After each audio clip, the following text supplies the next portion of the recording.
ओम शांति। आज के छठे लेसन में हम पुनर्जन्म के रहस्य को समझते हैं कि आखिर ये पुनर्जन्म क्यों।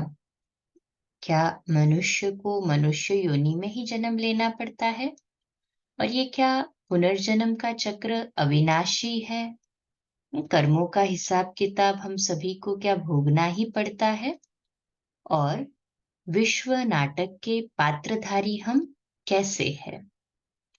सबसे पहले हम समझते हैं पुनर्जन्म के रहस्य को कि जब मनुष्य आत्मा मनुष्य गर्भ में जन्म लेती है, गर्भ में प्रवेश करती है, उसके बाद जन्म लेती है, युवावस्था, वृद्ध अवस्था, मृत्यु, और मृत्यु होने पर शरीर तो यहीं रह जाता है, शरीर तो यहीं छूट जाता है। तो कौन जाता है?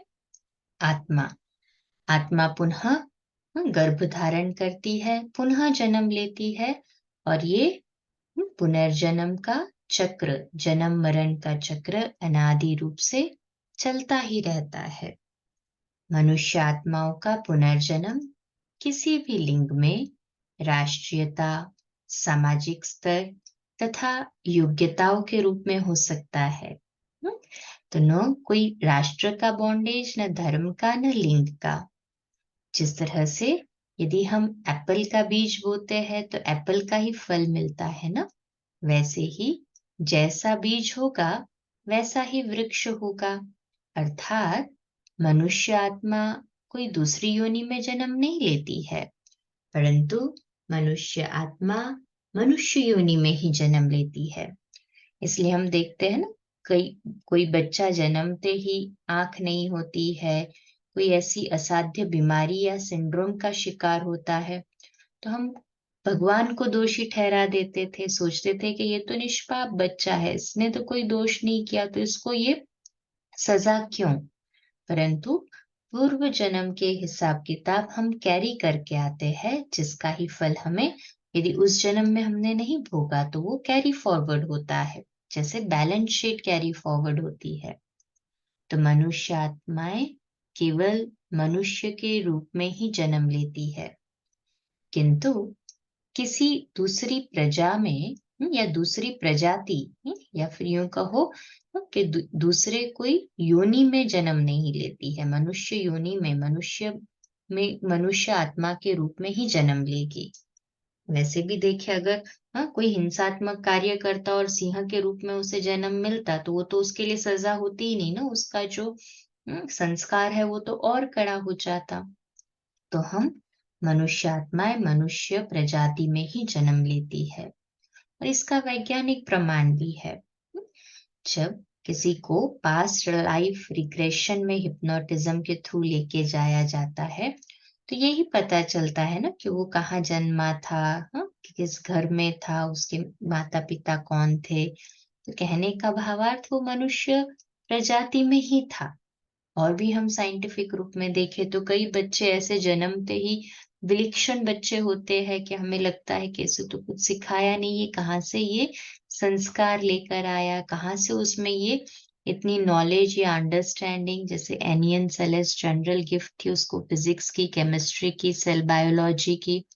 कोनॉट टाओ 13 ईयर का बच्चा, मेजॉट बहुत अच्छे से पियानो वगैरह प्ले करता था। जे जेनेट 11 साल में उसने विजय मुकुंदन कितना उसने पद हासिल किया।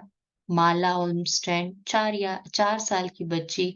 बेशक, तो ऐसे आर्टिस्ट जो थे, वो छोटे छोटे बच्चे जिन्होंने अपनी विलक्षण प्रतिभा दिखाई, तो कहाँ से आया? तो जरूर उन्होंने वो पास्ट बर्थ के संस्कार कैरी किए, जिसके हम नतीजे में देखते हैं कि नेक्स्ट बर्थ में भी वो आत्मा में संस्कार दिखाई दिए। तो सम्मोहन द्वारा पूर्व जन्मों में प्रतिगमन किया जाता है, तब हमें पता चलता है कि पास्ट लाइफ रिग्रेशन थेरेपी में कि वो मनुष्य योनि में ही था।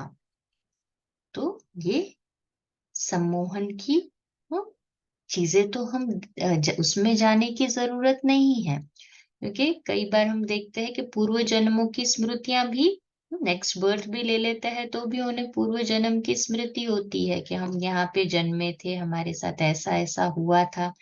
हमें कोई पास्ट लाइफ रिग्रेशन में जाने की जरूरत नहीं है, किंतु केवल इतना ही समझना है कि हम मनुष्य आत्माएं मनुष्य योनि में ही जन्म लेती है, और ये सृष्टि चक्र का, काल चक्र का जो पीरियड है, या यूं कहो काल चक्र की जो गति है, ये कंटिन्यूअसली गतिमान रहती है और हमें भी इसके साथ मूव ऑन करते रहना है।